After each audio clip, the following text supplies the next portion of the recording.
সারমেয়ের কামড়ে আহত হলো একই গ্রামের প্রায় 20 থেকে 25 জন গ্রামবাসী। এই ঘটনায় ব্যাপক চাঞ্চল্য ছড়িয়েছে মালদার মানিকচক থানার ধরমপুর অঞ্চলের শ্যামসুন্দরী টোলা এলাকায়। স্থানীয় বাসিন্দারা জানিয়েছেন একটি সারমেয় বেশ কিছু মানুষকে কামড়াতে শুরু করেছে।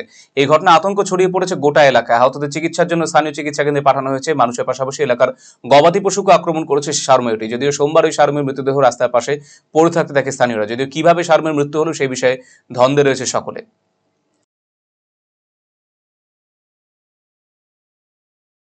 আমাদের গ্রামে কুকুর একটা পাগলের মতো ঘুরে বেড়াচ্ছিল। যখন যাকে পাচ্ছে তাকে কামড়ে নিচ্ছে। এখানে কারো পায়ে কামড়াচ্ছে, কারো হাতে কামড়াচ্ছে, কারো এরকম কোনো গরু মুখ টুক ধরছে, গলা ধরে কামড়ে নিচ্ছে।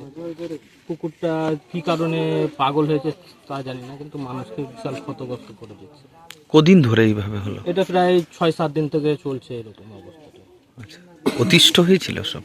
হ্যাঁ, অনেকেও ক্ষতগ্রস্ত হয়েছিল। এবার তারা ফের মেডিকেল কলেজে কেউ কেউ ভর্তি আছে, কেউ আবার। আমি খেয়াল করতে পারিনি, আমি আগে গেছি, পিছন থেকে হাত আমার এখানে পাইনি। আচ্ছা, তারপরে আমি হাত দিয়ে ই করছি, হাতে হাতে কেটে 3-4 বার কেটেছে হাতে।